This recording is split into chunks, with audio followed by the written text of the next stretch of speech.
नमस्कार फ्रेंड्स। आज हम जानेंगे कि अगर यूरिक एसिड ज़्यादा है तो हमें कितना प्रोटीन लेना चाहिए, प्रोटीन लेना चाहिए भी कि नहीं लेना चाहिए। अक्सर ये देखने को मिलता है कि जिन लोगों का यूरिक एसिड ज़्यादा रहता है वो प्रोटीन को लेना छोड़ देते हैं। तो आइए इस कंफ्यूजन को हम दूर करते हैं। तो सबसे पहले जानते हैं कि प्रोटीन क्यों जरूरी है। प्रोटीन हमारी बॉडी की इम्यूनिटी के लिए, हमारे डेली मेटाबॉलिज्म के लिए और रिपेयर वर्क के लिए एक इंपॉर्टेंट मैक्रो न्यूट्रिएंट्स है।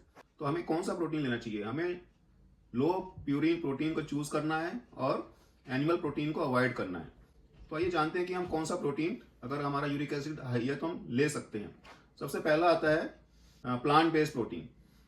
तो प्लांट बेस्ड प्रोटीन में आ जाते हैं हमारे हर तरह की दालें आ जाती हैं, मटर आ जाती है, टोफू और सोया मिल्क, इस तरह की चीज़ें रहती हैं। इसमें प्योरीन कंटेंट तो मॉडरेशन में रहता है, परंतु plant based purines less harmful रहते हैं हमारी बॉडी के लिए। तो हम इसको मॉडरेशन में या लिमिटेड क्वांटिटी में कंज्यूम कर सकते हैं। सेकंड प्रोडक्ट है लो फैट डेयरी प्रोडक्ट्स। तो इसमें पनीर, दही, दूध से बनी चीज़ें हम ले सकते हैं।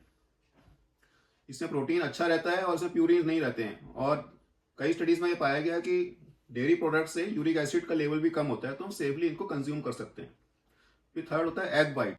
रोज हम 1 से 2 अंडे का एग वाइट ले सकते हैं। इसमें अच्छा प्रोटीन रहता है, गुड क्वालिटी प्रोटीन रहता है, प्यूरिन नहीं होता है। तो एक एक्सीलेंट सोर्स ऑफ प्रोटीन हमें मिलता है जिन लोगों का यूरिक एसिड हाई है। इसके बाद आता है नट्स एंड सीड, जिसमें हम बादाम, pumpkin seeds, chia seeds, flax seeds, इन सबको हम कंज्यूम कर सकते हैं। इसमें अच्छा क्वालिटी का प्रोटीन रहता है और गुड फैट भी हमें मिलता है। तो ये हम इजिली हम कंज्यूम कर सकते हैं। जो लोग फिश खाते हैं वो ओकेजनली सैल्मन और रोहू फिश को कंज्यूम कर सकते हैं, और हमें रेड मीट को और ऑर्गन मीट को अवॉइड करना है। एवरेज पर्सन को डेली 1 ग्राम पर केजी के हिसाब से प्रोटीन की रिक्वायरमेंट होती है। अगर मान लीजिए किसी का वेट अगर 65 केजी है तो उसको 60 to 65 ग्राम का प्रोटीन डेली रिक्वायरमेंट है। तो हमें इतना प्रोटीन हमें ध्यान रखना है कि हमें रेगुलर डाइट में इंक्लूड करना है, ताकि हमारा जो बेसिक प्रोटीन का फंक्शन है वो प्रॉपरली हो सके और हम क्रॉनिक डिजीजेस को मैनिफेस्ट होने से बचा सकें। तो आइए जानते हैं कौन सी चीज़ों को हमें अवॉइड करनी है हाई यूरिक एसिड में। तो सबसे जैसे मैंने बताया कि रेड मीट को अवॉइड करना है, जिसमें आते हैं हमारा मटन, पोर्क और बीफ को हमें अवॉइड करना है। ऑर्गन मीट जैसे किडनी, लीवर और ब्रेन जैसी चीज़ों को हमें अवॉइड करना है। अल्कोहल और बियर को हमें नहीं पीना है। और हाई फ्रक्टोज जो ड्रिंक्स रहते हैं, पैकेज ड्रिंक्स हैं, एनर्जी ड्रिंक्स, कोलास, कोल्ड ड्रिंक्स, इन सबको हम अवॉइड करना है। और कुछ वेजिटेबल्स हैं जैसे पालक, फूल गोभी और मशरूम्स, इन सबको हमें डाइट्स में इंक्लूड नहीं करना, जिनको ज़्यादा खाने से यूरिक एसिड बढ़ सकता है।